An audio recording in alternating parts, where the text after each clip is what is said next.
commencer. Donc aujourd'hui, je vais parler de nouveaux nombres. En fait, on avait commencé par les nombres de Stirling de première et seconde espèce. Ces nombres sont, alors ils sont souvent vus donc, dans la littérature et dans la combinatoire. Ok. Donc maintenant, on va passer à un autre type de nombres qui sont le nombre eulérien. Alors ces nombres à travers leur nom, alors ils sont dus à Euler, d'accord?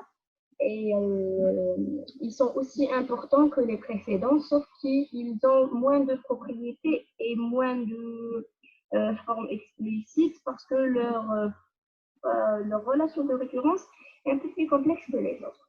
Donc on va voir avant tout, on va définir une nouvelle notion avant de commencer, c'est la notion d'une descente ou bien d'une montée dans une permutation. Donc, soit sigma, une permutation, donc, alors, de taille n, c'est-à-dire on a un nombre, ok, on dit que i, alors la position i est une montée, d'accord, si tout simplement sigma i est inférieur à sigma i plus 1. D'accord.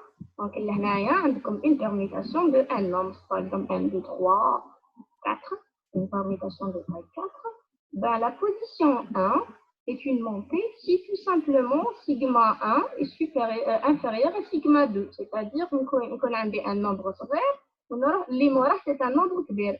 Donc, la position i est appelée montée. Alors, si maintenant sigma 1 est inférieur à sigma 2, plutôt est supérieur à sigma 2, ici on va appeler la position i, comme un exemple, appelée descente. Donc, on va prendre un autre exemple. Donc, soit sigma, une permutation de taille 9. Il y a 5, 9, 7, 8, 6, 3, 1, 2. Donc là, on va voir, est-ce que la position 1 est une montée ou non? Donc là, je vous les donc 5 est inférieur à 9, donc c'est une montée. Donc I a de la position, donc la position, ce n'est pas le nombre de la permutation, mais non, l'emplacement terme. Donc ici, la position numéro 1 est une montée, parce que 5 est inférieur à 9. Mais non, la position numéro 2, je compare le 9 à celui qui le suit.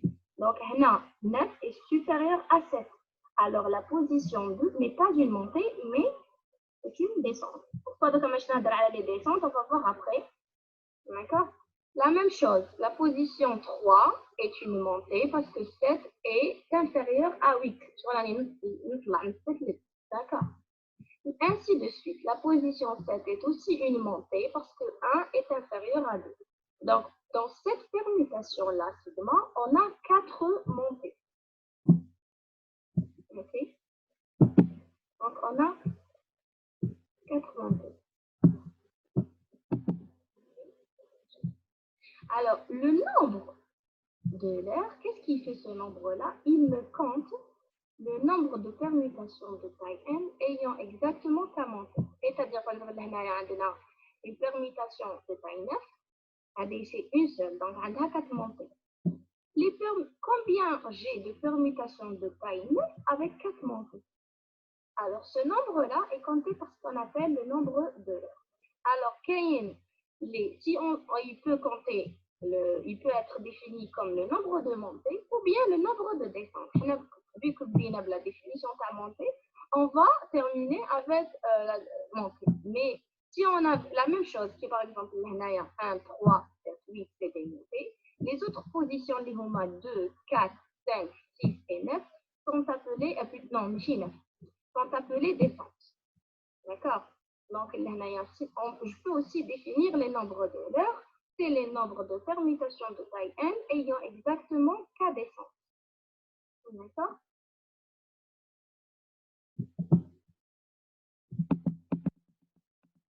Donc, ici, par exemple, si j'ai une permutation de taille 4, donc, les permutations de taille 4, moi, je cherche les permutations qui ont exactement 3 montées. Donc, comment on va les former? Donc, les montées, donc c'est les positions. D'accord? Dans les positions telles que le sigma i est inférieur à sigma i plus 1. Donc, je vais supposer, alors, une permutation de taille n, elle a au maximum n-1 montée. Donc, chaque permutation de taille n, elle a n-1 montée. Elle ne peut pas avoir n montée. Parce que tout simplement, l'exemple 4, il ne peut pas être la position, je ne peux pas la considérer comme montée ou la descente parce que tout simplement, je n'ai avec qui la comparer. Donc, chaque permutation de taille n a n-1 montée ou bien descente. Au maximum. Au maximum, n-1 montée ou descente. Donc, nous allons l'exemple là. Donc, si j'ai une permutation de taille 4, moi je cherche les permutations de taille 4. Donc, on a une permutation de taille 4, donc on a factoriel 4. D'accord. Mais je cherche parmi Hadoma, je cherche ceux qui ont 3 montées. Je peux tout simplement les énumérer. Comment je vais faire? Je vais dire que les montées, ils sont successives, c'est-à-dire l'oula crée une montée, la deuxième fait une montée et la troisième est une montée. Donc, qu'est-ce que je vais former? Alors, je suis qu'on a 1, 3, 4, pardon. Non, c'est que j'ai formé le bda. Bli عندهم 3 montées successives. واللي يكونوا عندهم 2 montées ومن une descente واللي يكون عندهم les 3 montées sont séparées. Donc, parmi ces cas-là, je vais énumérer, j'énumère 11 permutations de taille 4 ayant exactement 2 montées. D'accord? Donc, on a un 3, on va تعاود تهبط 3 2 on va تعاود تطلع 2 4. C'est bien? Donc, là, la même chose. 1 4 là, on va 4 2 تهبط, on va 2 3 تعاود تطلع. Donc, ici, j'ai deux montées qui sont séparées par une descente. La même chose ici, 2 3 3 1 تعاود تهبط, on va تعاود تطلع 1 4 et ainsi de suite. Par contre, là, non, j'ai pris les 2 montées successives. Donc, 1, 2, on va 2, 4, on va 2, 3, il y a une descente. Là, il y a 1, 3, 1, 4, on va j'ai une descente. On a aussi les 3 montées, c'est 2 montées. Alors, la même chose ici, 2, 3, 2, 4, on va 4. Donc, là, j'ai considéré les 2 montées successives à début. Maintenant, je considère les 2 montées successives à la fin. C'est-à-dire que le camel tourne à gauche. Donc, on a une descente, on va de monter, monter, une descente, monter, monter, et une descente, monter, monter. Donc, là, j'ai considéré les 3 cas. Le premier, là, ils sont séparés, ou là, ils sont consécutifs. Là, c'est bien, ou là, ils sont consécutifs. Là, donc, là, pour une permutation de taille 4 ayant 2 montées, on dit en possibilité. Okay. Bien sûr, pour clarifier, il faut faire plusieurs exemples au fur et à mesure. Ces nombres-là satisfont une relation de référence comme les autres nombres, bien sûr. Donc, la relation de référence, elle est toujours en relation avec les termes qui la précèdent. Donc, pour calculer n'importe quel nombre rien n, toujours, il faut c'est une récurrence d'ordre 1. Donc, c'est comme le triangle de Pascal, le triangle de Stirling de première espèce et le triangle de Stirling de seconde espèce. Et c'est ce qu'on appelle le triangle arithmétique. Donc, comment prouver cette relation de référence? Simplement, c'est comme on l'a fait pour les autres relations de référence pour les autres nombres. D'accord?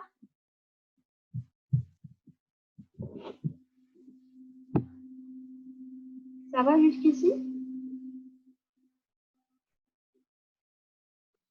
Oui, madame.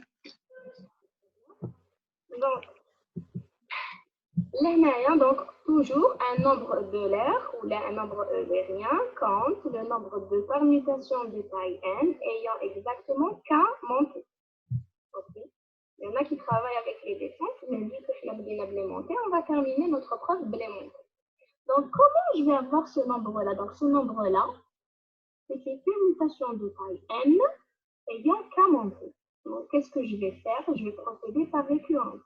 Donc, soit une Alors, soit la permutation de taille n.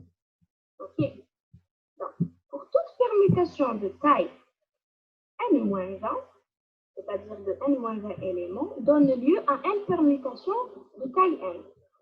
Comment le faire? Donc, à chaque fois, je prends une permutation de taille n, je vais insérer l'élément, plutôt de taille n-1,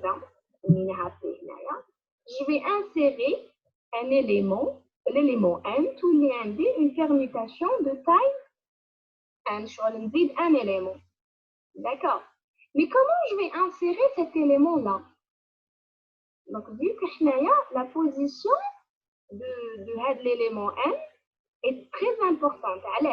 Parce que soit elle va créer une montée, soit elle va créer une descente. Là, on est intéressé par le nombre de montées.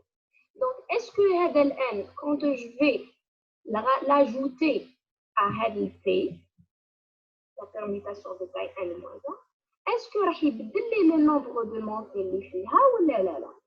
Donc, on va voir وقتاش يبدل وقتاش ما يبدلش. Donc, on aura deux cas. D'accord. Supposons que la permutation P, elle a qu'à monter. ونزيد n, bien sûr, le chiffre n, il est plus grand que tous. Donc, imaginez avec moi que je positionne le P1. Est-ce qu'il va changer le nombre de montées de P ou pas? Quelqu'un peut me répondre. Est-ce qu'il va changer le nombre de montées?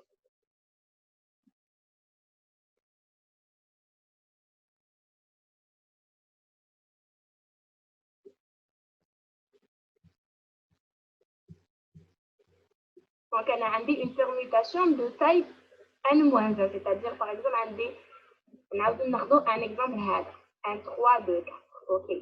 Donc, je veux créer une permutation de taille 5. Donc, le بدأ l'injecter في 5 وين نحطه؟ alors elle a deux montées. OK, اللي هما la première position ou la troisième position. Donc, لو كان نحط 5 هنا قبل ال 1, est-ce qu'il va me créer une montée ou pas? Non, pas. Non. Donc, au début de chaque permutation, il ne va pas me créer une montée. Donc, il ne va pas changer le nombre de montées. Très bien. Donc, il y aura 2. Maintenant, la montée là, entre le 1 ou 3. Le 1 ou 3, c'est une montée. Est-ce qu'il va me changer le nombre de montées ou pas?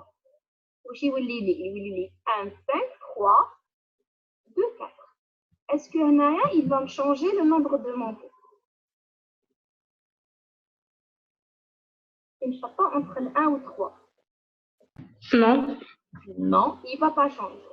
Par contre, le cas entre 3 et 2, c'est le nombre, c'est une descente. Donc, est-ce qu'il va me changer le cas d'une 3 ou 2? Il est 1, 3, on va 3, 5, on va 5, 2, on va 2, 4. Oui.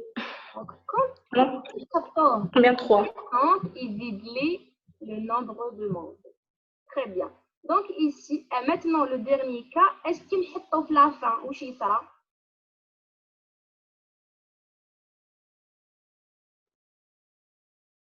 Il met la fin. Est-ce qu'il va me créer une montée ou pas? Non. Si, oui. Oui. Il est plus grand que tout. Donc, il y a 4, 5. D'accord. Donc, quand il crée les montées, il met la fin ou là, les descentes. D'accord. وقتاش ما يكريليش une montée qui نحطو le début ou bien une montée. D'accord. Donc il نحطو début ou une montée, il va pas changer le nombre de montées. Qu'il نحطو la fin ou les descentes, il va me changer, il va m'augmenter de 1 le nombre de montées ici ou déjà. Donc ici on distingue deux cas. D'accord.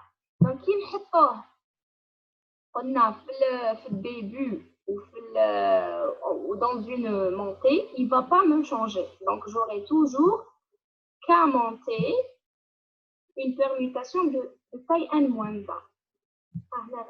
C'est un cas, je vais le rectifier. d'accord. شحال عندنا من بوزيسيون اللي نحطوا فيه اللي ما تبدلناش لو نومبر دو مونتي هي مع الديبي دونك عندي اون بلاس بلس كا بلس كا اللي هما باسكو عندنا كا مونتي دونك جي كا بلس 1 fois ça. D'accord. Maintenant, il me rajoute une montée, c'est-à-dire qu'on a k moins 1 montée parmi n moins 1. On a les descentes ou la fin. D'accord. On a une descente, une permutation qui a k montée. D'accord. Donc, je on a pour chaque permutation, on a un maximum n moins 1 positions qui font les montées. Donc, il y a parmi les n-1, k possibilités. D'accord. Donc, c'est comme si les cadeaux de n-1, c'est des descentes. Il y a des k, il y a des n-1 positions. Ou des k montées. Donc, les cadeaux, c'est des descentes. Donc, j'ai n-1 moins k descentes. D'accord. Nous l'exemple là. On est dans une permutation de taille n-1. D'accord. قولوا لي هنا علاش ما درتيش ان موان علاش درتيش ان موان درتي ان موان 2 باسكو هنايا نحي لي بوزيسيون اللي ما نقدرش نحط فيهم بيتو نحي لا بروميير بوزيسيون. D'accord. Donc j'aurai un n non pardon عندي n moins 1 élément donc du coup le nombre de permutations de positions existées c'est n moins 2. D'accord. Où j'ai k moins 1 montée. Ok, donc j'ai n moins 2 moins k moins 1 plus la dernière position. Donc, j'aurai un n moins k et j'ai fait le coefficient de cette terme-là. Ok, j'ai essayé de ne pas redire la démonstration, l'expliquer d'une autre manière, enfin, sachant que là, c'est un cas. Je vais, pour le PDF, ce sera la version, il n'y a pas de... Ok. Donc, toujours quand on a une relation de récurrence nous permet de tracer le tableau suivant. D'accord. Donc, voilà le tableau des nombres eulériens qu'on trouve aussi sur OIS, qui est l'encyclopédie des nombres entiers. D'accord. Donc, ici, vous remarquez, alors que le 4, c'est le nombre de permutations de taille 3 ayant une seule montée. La même chose ici, c'est le nombre de permutations de taille 3 ayant deux montées, et ainsi de suite. Donc, ici, c'est le nombre de permutations de taille 5 ayant deux montées. Très bien. Donc, vous regardez ici, vous remarquez à travers ce triangle-là qu'il y a une symétrie, une certaine symétrie, les lignes. Donc, 1, 11, 11, 1, 1, 26, 66, 26, 1. Donc, ça vous rappelle le triangle de Pascal, ok. Sauf qu'ici, la symétrie, maïch déjà exactement en France, mais elle est donnée par une relation qui est la suivante. Donc, c'est, alors, chaque nombre eulérien nk, il est égal à n moins 1 moins 2. Ok, donc voilà la loi de la symétrie pour les nombres eulériens. Donc, la même chose ici, donc pour des valeurs particulières, on a par convention 0, 0 qui est égal à 1, c'est-à-dire pour une permutation de taille 0, il existe combien de montées, de 0 montées. Il y en a dans par convention, c'est 1. Ok. Maintenant, vous remarquez ici, dans le triangle, les triangles, que ici, la diagonale principale, elle vaut tous 0. Tout simplement parce qu'on ne peut pas avoir n, ça représente comme n montée dans une permutation de taille n. Parce que toujours le problème, alors la dernière position, on ne peut pas le comparer avec celui d'après. Donc toujours, on ne peut pas avoir. Donc il peut y avoir au maximum n-1 montée dans une permutation de taille n. D'accord. Donc ils peuvent être tous démontés ou là qu'à monter et les autres c'est des descentes. Ok. Donc la loi de la symétrie aussi, je peux l'exprimer autrement. C'est comme si j'ai l'image miroir de la permutation. C'est-à-dire tout simplement sigma 1, sigma 2. Alors l'image miroir, c'est comme si je lis la permutation dans l'autre sens. Donc sigma 1, sigma n-1, sigma 1. Donc il y a n-1 moins qu'à monter. Alors l'autre, elle a exactement qu'à monter. Tout simplement, je vais la voir de l'autre sens. Donc comme les autres triangles, alors ça exprimait. Alors, le triangle de Pascal, c'était le triangle des stériles de première et de seconde espèce. Ça exprimait la relation entre les puissances ascendantes et les puissances descendantes. Donc, par contre, les nombres eulériens permettent d'exprimer, regardez cette jolie expression, ils permettent d'exprimer les puissances. Ok. Alors, en fait, c'est les coefficients. En fait, c'est les coefficients fois les coefficients des nombres eulériens fois les coefficients du nombre. Okay. Donc, cette relation-là, qui est une belle identité et qui est connue sur le nom de l'identité de Walcott. Okay. Donc, on va expliquer cette relation-là. Vous allez voir à l'aide d'un exemple. Donc, x puissance 2. Donc, on remplace dans ça. Donc, ça, c'est exactement. Alors, 1, 1. C'est la première ligne du triangle de l'heure. X à la puissance 3, c'est 1, 4, 1. C'est la deuxième ligne, la troisième ligne dans le triangle de l'heure. X puissance 4, vous voyez ici que le coefficient, c'est exactement la quatrième ligne dans le triangle de l'heure. Et ici, vous pouvez simplement refaire les calculs, exprimer. Alors ça, c'est x factoriel sur 2 factoriel, x moins 2 factoriel. La même chose ici. Donc, vous allez, en simplifiant les calculs, vous allez retrouver le x2. Et ainsi de suite. Je vous donne comme exercice, trouver cette relation-là, qui est simple. Alors, il suffit juste de le faire comme on l'a fait dans les autres exemples, c'est-à-dire en trouvant par induction cette formule-là. D'accord? Donc, en fait, cette identité va nous permettre de simplifier certains calculs ou bien donner des formules plus simples ou bien nouvelles pour calculer certaines sommes. Exemple, on peut calculer tout simplement la somme des n premiers carrés, c'est-à-dire 1 au carré plus 2 carré plus 3 carré.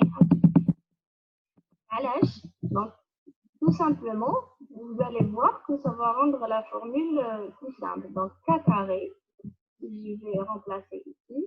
Donc, c'est LR de 0, binomial K2, plus LR de 1, binomial K plus 1, 2.